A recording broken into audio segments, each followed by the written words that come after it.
Jujur deh, kamu pernah nggak ngerasa tabungan kamu hilang begitu aja padahal baru gajian? Bisa jadi kamu lagi nyimpen bom waktu bernama uang panas. Aku pernah di posisi itu. Rasanya sesak banget pas lihat saldo ATM cuma sisa 2 digit, alias di bawah Rp 100.000. Padahal kalender baru nunjukin tanggal 15. Di situ aku sadar, aku lagi terjebak dalam sebuah ilusi. Aku ngerasa punya uang banyak di awal bulan, tapi ternyata itu bukan uangku sepenuhnya.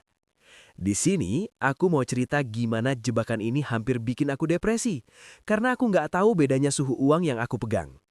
Banyak dari kita yang asal masukin semua uang ke satu rekening tanpa dipilah. Kita pikir, yang penting masuk tabungan dulu biar aman. Padahal, mencampur uang untuk bayar kosan, uang buat makan, sama uang tabungan masa depan itu ibarat nyampur bensin sama api di dalam satu wadah. Sekali ada godaan flash sale atau pengeluaran mendadak, semuanya meledak. Masalahnya bukan cuma di nominal, tapi di mental. Pas kamu sadar uang yang kamu kira tabungan itu ternyata harus dipakai bayar cicilan besok pagi, rasanya tuh kayak jatuh dari lantai 10. Sakit banget. Ini bukan cuma soal kamu harus hemat atau pelit ke diri sendiri, tapi ini soal strategi bertahan hidup. Kita perlu tahu mana uang yang boleh istirahat lama di rekening dan mana uang yang cuma numpang lewat. Kalau kamu terus-terusan gagal bedain dua hal ini, psikis kamu bakal capek. Kamu bakal ngerasa kerja keras sebagai kuda, tapi nggak ada hasilnya sama sekali. Padahal mungkin aja uangnya ada, cuma salah tempat dan salah label aja. Nah, sebelum kita bedah lebih dalam gimana caranya ngatur suhu uang kamu biar nggak gampang menguap dan beneran bisa jadi aset, pastikan kamu klik tombol subscribe dulu ya. Yuk kita belajar bareng biar kamu segera dapat financial freedom dan nggak pusing lagi tiap tanggal tua. Kita lanjut ke pembahasannya.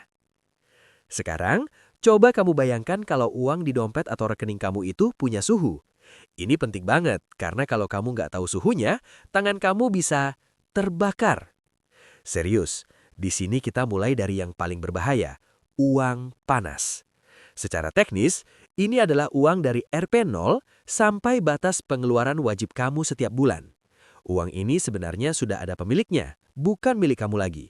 Pemiliknya adalah ibu kos, warung makan langganan, atau pihak bank kalau kamu punya cicilan. Masalahnya, banyak orang terjebak karena merasa punya saldo besar di awal bulan, lalu nekat memasukkan uang panas ini ke instrumen berisiko seperti saham gorengan atau kripto yang lagi volatile, berharap besoknya jadi 2 kali lipat. Padahal kamu lagi main api. Begitu harganya turun 10% saja, kamu bakal panik luar biasa, karena itu uang buat makan. Disinilah keputusan finansial yang buruk biasanya diambil. Kamu cut loss saat harga di bawah karena terdesak kebutuhan hidup. Hasilnya, kamu kebakaran. Di sisi lain, ada yang namanya uang dingin. Ini adalah uang yang secara mental sudah kamu ikhlaskan untuk tidur minimal 3 sampai 5 tahun ke depan. Kamu nggak butuh uang ini untuk bertahan hidup besok pagi atau bulan depan. Semangat karena aku mau kasih simulasi matematika sederhana, kenapa uang 1 juta yang dingin jauh lebih kuat daripada 10 juta yang panas. Katakanlah kamu punya Rp 10 juta uang panas. Kamu investasikan dengan harapan cuan cepat, tapi karena kamu butuh uang itu bulan depan untuk bayar cicilan dan market lagi merah, kamu terpaksa tarik sisa uangnya yang tinggal 8 juta rupiah. Kamu rugi 2 juta rupiah dan stresnya luar biasa. Bandingkan dengan 1 juta uang dingin. Karena kamu nggak butuh uang ini dalam waktu dekat, kamu tenang saja saat market naik turun. Dengan keajaiban compounding interest, katakanlah di instrumen dengan return rata-rata 10% per tahun, dalam 10 tahun, tanpa kamu sentuh, uang 1 juta tadi tumbuh jadi sekitar 2,6 juta rupiah tanpa kamu perlu keluar keringat dingin. Kekuatan uang dingin bukan di nominalnya, tapi di waktu dan ketenangan pikiran yang dia berikan. Uang 10 juta panas itu rapuh, tapi 1 juta dingin itu kokoh. Jadi, sebelum kamu pindahin saldo ke akun investasi, tanya dulu ke diri sendiri, ini uang suhunya berapa? Jangan sampai kamu niatnya mau cari untung, malah berakhir buntung karena salah label. Kalau kamu merasa penjelasan ini mulai mencerahkan cara kamu mengatur keuangan, jangan lupa klik subscribe ya. Di sini, aku bakal terus bantu kamu biar lebih melek finansial dan segera mencapai financial freedom tanpa harus merasa terbakar. Yuk, kita lanjut bahas gimana cara memisahkan kedua jenis uang ini di rekening kamu. Jujur ya, aku pernah ada di titik yang bingung banget ngatur duit. Tapi mulai besok, aku pengen kamu mulai praktekin satu metode yang benar-benar nyelamatin kondisi finansial aku dari masa-masa sulit, yaitu aturan 3 bucket. Ini bukan sekedar teori ngebosenin, tapi cara konkret buat misahin mana uang buat hari ini dan mana uang buat masa depan kamu, supaya nggak kecampur-campur lagi. Kita mulai dari bucket pertama, bucket operasional. Di sini aku sarankan kamu alokasikan 50% dari total pendapatan kamu. Isinya apa? Jelas, ini adalah tempatnya uang panas. Uang yang suhunya selalu mendidih karena emang harus segera keluar buat kamu bertahan hidup sebulan ke depan. Mulai dari bayar kosan, makan, sampai tagihan listrik. Fokus di bucket ini cuma satu, survival. Lanjut ke bucket kedua, dana darurat. Alokasikan 20% pendapatan kamu di sini. Anggap aja bucket ini sebagai pelampung kamu. Kita nggak pernah tahu kapan badai datang. Entah itu tiba-tiba sakit, gadget rusak, atau amit-amit kena PHK. Dengan adanya pelampung ini, kamu nggak bakal panik dan terpaksa ngutang karena kamu punya cadangan yang siap pakai. Terakhir, ini yang paling spesial dan bakal bikin kamu tenang. Bucket wealth. Sisa 30% dari gaji kamu masuk ke sini.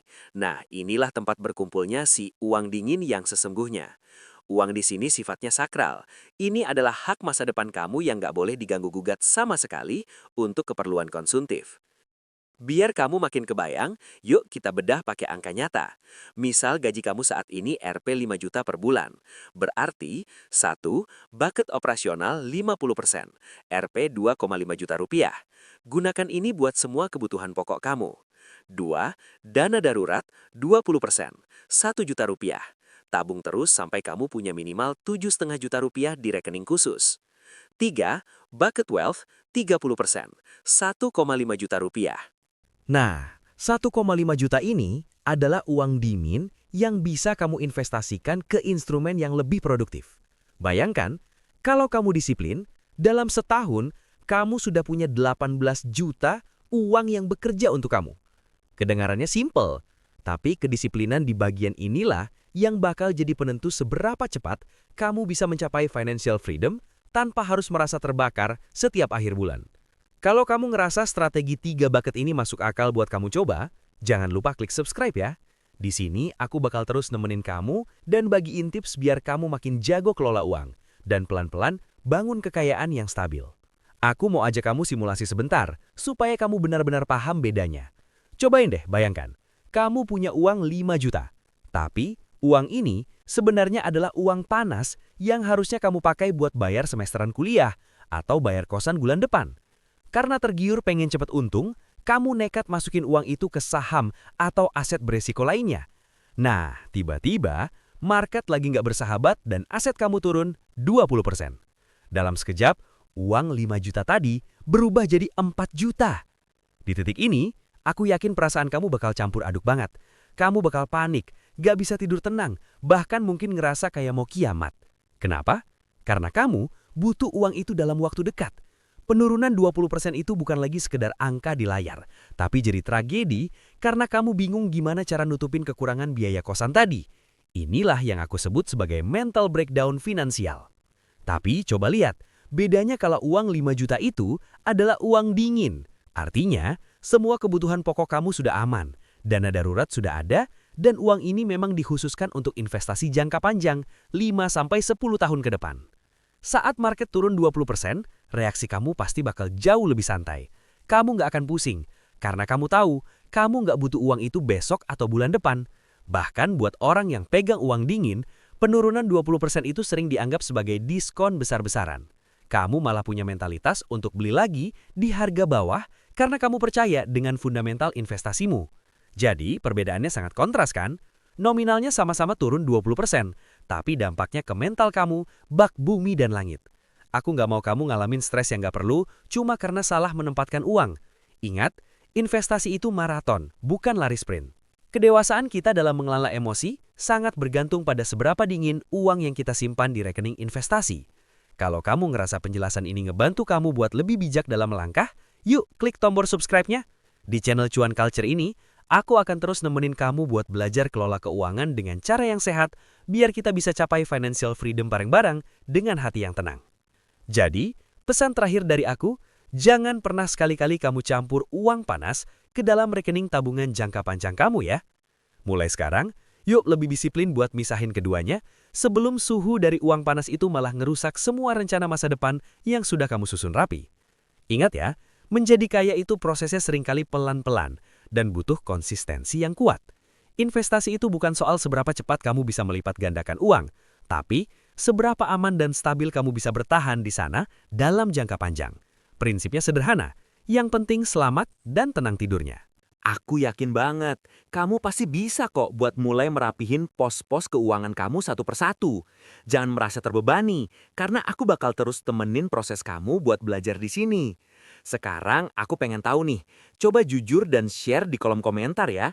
Saat ini uang kamu di rekening lebih banyak yang panas atau sudah mulai didominasi uang dingin nih? Yuk kita diskusi sehat di bawah. Dan kalau kamu merasa penjelasan ini bermanfaat, jangan lupa klik subscribe ya, buat bareng-bareng belajar di Cuan Culture. Mari kita capai financial freedom dengan hati yang tenang. Sampai jumpa di video berikutnya.